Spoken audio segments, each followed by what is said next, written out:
कुछ दिन पहले एक कविता पढ़ने का मौका मिला। उसमें यूरोप और भारत की गलियों का इतना सुंदर कंपैरिजन था कि हर शब्द दिल को गुदगुदा गया। आइए आप सब भी उस अनुभव का मजा लीजिए। यूरोप से लौटकर आने के बाद ज्ञान की प्राप्ति हुई है कि दुनिया दो तरह की गलियों में बटी हुई है। एक यूरोप की गलियां, दूसरी भारत की।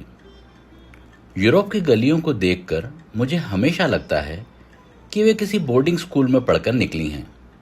बिल्कुल अनुशासित, शांत, सभ्य और अपने काम से काम रखने वाली। और हमारी भारतीय गलियां, वे संयुक्त परिवार में पली बड़ी हैं। उन्हें हर बात में दखल देना, हर किसी का हाल जानना और हर समय सक्रिय रहना पसंद है। यूरोप की गली सुबह उठती है तो ऐसा लगता है जैसे किसी ने म्यूट बटन दबा रखा हो। न कोई शोर, न कोई आवाज। लोग धीरे धीरे निकलते हैं, मुस्कुराते हैं और अपने काम पर चले जाते हैं। भारत की गली सुबह उठती नहीं, फूट पड़ती है। सुबह 6 बजे पहला उद्घोष होता है, दूध ले लो। 6:30 बजे आलू प्याज ले लो। 7 बजे किसी घर से प्रेशर कुकर की सीटी। 7:30 बजे एक माँ का स्वर, रिंकू स्कूल नहीं जाना क्या? और 8 बजे तक पूरी गली को पता चल जाता है कि रिंकू अभी तक नहीं नहाया है। यूरोप की गलियों में पड़ोसी वर्षों तक एक दूसरे का नाम नहीं जानते। भारत की गली में अगर नया किराएदार आए तो आधे घंटे में पूरी गली को पता चल जाता है कि कहाँ से आया है, कितना किराया देता है, कितने बच्चे हैं और उसकी सास कब आने वाली हैं। कई बार तो किराएदार को खुद भी इतनी जानकारी नहीं होती जितनी गली वालों को होती है। यूरोप की गली में बच्चे पार्क में खेलते हैं।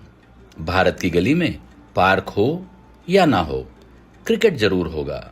और भारतीय गली क्रिकेट का सबसे बड़ा नियम है कि जिस घर की खिड़की सबसे महंगी हो, गेंद उसी में जाएगी। फिर पूरा मैच रुक जाएगा। एक बच्चा जाएगा, आंटी बॉल दे दो।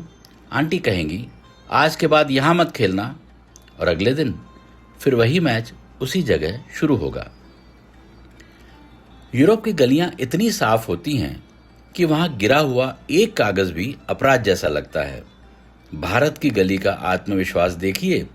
बरसात में आधी सड़क गायब हो जाए फिर भी लोग कहते हैं कोई बात नहीं, रास्ता तो है। हमारी गली में गड्ढा भी स्थायी निवासी की तरह रहता है। लोग उसे पहचानने लगते हैं, अरे यही वाला गड्ढा तो पिछले साल भी था। यूरोप की गली में अगर कोई जोर से बोले तो लोग मुड़कर देखते हैं। भारत की गली में अगर कोई जोर से न बोले तो लोग चिंतित हो जाते हैं, सब ठीक तो है। सच कहूं तो यूरोप की गलियां बहुत सुंदर है, पर उनमें कहानी कम है। वहां की गली आपको रास्ता देती है, हमारी गली आपको किस्से देती है। यूरोप की गली में आप चलकर घर पहुंचते हैं। भारत की गली में घर पहुंचने से पहले 4 लोगों से मुलाकात होती है, 2 चाय के निमंत्रण मिलते हैं, एक सामाजिक समस्या पर बहस हो जाती है और किसी न किसी आंटी का यह सवाल सुनने को मिल जाता है, अरे बेटा कब आए और शादी कब कर रहे हो। यही वजह है कि यूरोप की गलियां आंखों को अच्छी लगती हैं, लेकिन भारतीय गलियां दिल में बस जाती हैं। क्योंकि यूरोप की गली एक रास्ता है और भारतीय गली एक पूरा जीवित चरित्र।